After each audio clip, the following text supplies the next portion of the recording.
Thank you very much, Kathy. Well, employees in the steel and engineering sector took to the streets today, downing tools over a wage dispute with employers. Workers are demanding an 8% wage increase, but employers are adamant that their tabling of a 4.4% increase offer is actually adequate. Joining us is the CEO of the Steel and Engineering Industries Federation of Southern Africa, Lucio Trentini, which represents the employer body. But before we get there, let's start here with what NUMSA General Secretary Irvin Jim told Newzroom Afrika just over an hour ago about their industrial action. The burden that workers are carrying of the many brothers and sisters who don't have a plate of food, and the transport cost since COVID have shut down, workers are not able to afford. And therefore, what is so bad is that it's not like we're just negotiating because we're a greedy union. It is that time where we have 2 years in between since the agreement had lapsed, with workers receiving no increases. And therefore, if anything that employers need to do is to be fair and come to the table and genuinely engage in bona fide negotiations, something particular conservative employers have not demonstrated. Well, good evening, Lucio. You heard what the workers are saying there. They are very adamant as well that they are asking for 8%. What are the reasons that you've put forward that you say that you can't afford this 8% wage increase as the engineering sector?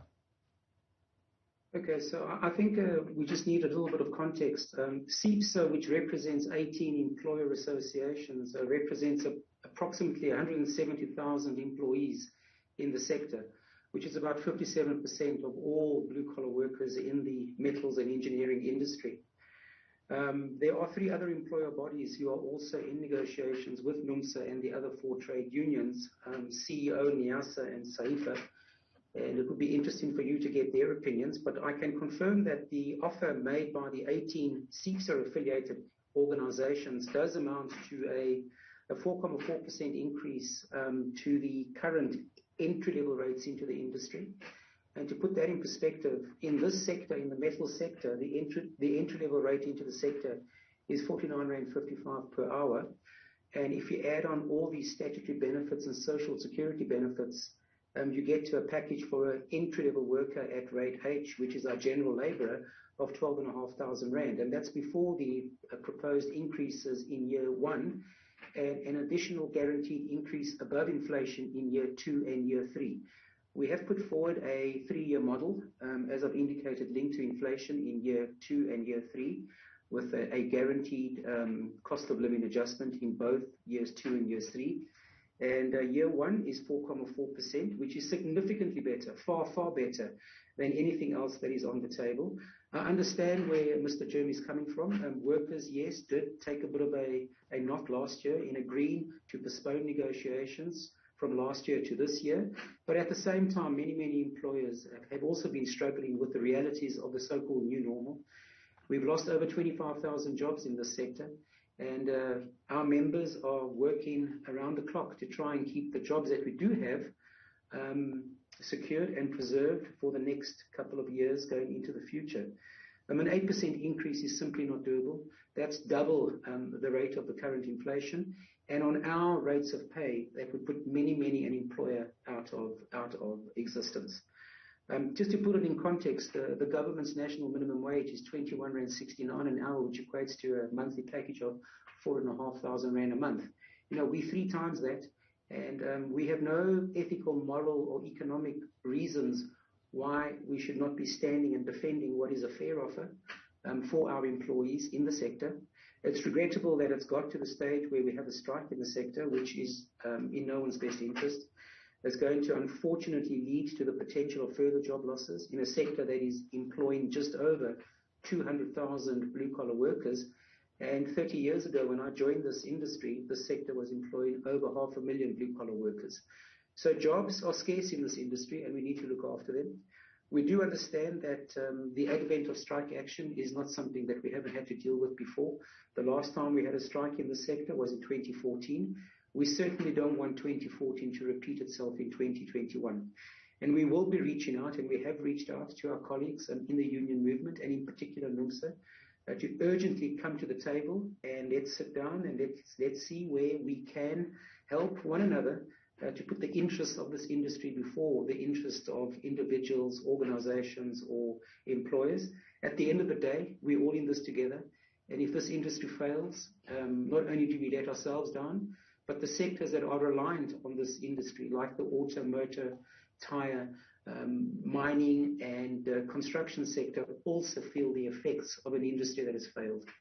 And as we are trying to drag this economy out of the doldrums it finds itself in as a consequence of the things that happened before COVID and during COVID, talk of an 8% increase is completely unrealistic, and it's not going to be something that is going to help us to resolve the strike that commenced today.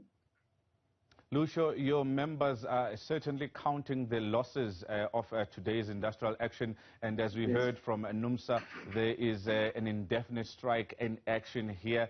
What are the costs to the sector, to your members, that when you look back at 2014 and the cost then, what is going to be the end result here when it comes, if there is an industrial action that is dragged out? So that's a very good question, and I'll answer it. But let me just say very clearly up front, it is not our intention to drag this industrial action any further than what it needs to go in order for us to find a settlement. And I hope that we can bring this sorry saga to an end in the course of this week. But to put it in context, the South African economy in 2014, which was much bigger in 2014 than it is today, South Africa Pty Limited was in a completely different space in 2014 compared to today. But the strike in 2014 dragged out for 4 weeks. It was one of the most violent and acrimonious strikes that visited the sector. And at the time, the industry lost in excess of 300 million rand per day and cost the South African economy 6 billion rand in GDP. Now, that is a scenario that we don't want to revisit in 2021.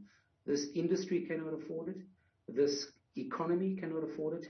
And quite frankly, this country, battling to drag itself out of the reality that it finds itself in, certainly cannot afford it either. So we look forward to engaging with NUMSA and all the other trade unions urgently, quickly, and we understand that if we're not talking, we're not making progress. And whilst strike and employer lockout action is in play, employees begin to feel the pinch of no work, no pay, and regrettably our members feel the pinch of not having workers on their shop floors. That's in no one's best interest. So the quicker we can sit down and start talking, the sooner we can get to a point that both sides can feel that they can recommend acceptance to their membership. I will be reaching out to Irvin in the course of this evening and early tomorrow morning, and I have no doubt that we will be talking sooner rather than later. Lucio, before I let you go, we understand that the negotiations are resuming tomorrow at the Metal and Engineering Industries Bargaining Council, but you actually balloted your own members who are employers in terms of a lockout, and they were in favor of that lockout. Is that still a position that you are taking, to lock out workers who are part of this industrial action? Okay, well, first of all, I'm not aware of any meeting that's taking place at the Metal and Engineering Industries Bargaining Council. That's not a meeting that will be involving ourselves. Maybe that's another meeting with other employer organizations. And insofar as the lockout is concerned, absolutely. One of the South African phenomena that we are all too familiar with is the accompanying violence and acts of criminality and victimization that accompany strike action in South Africa.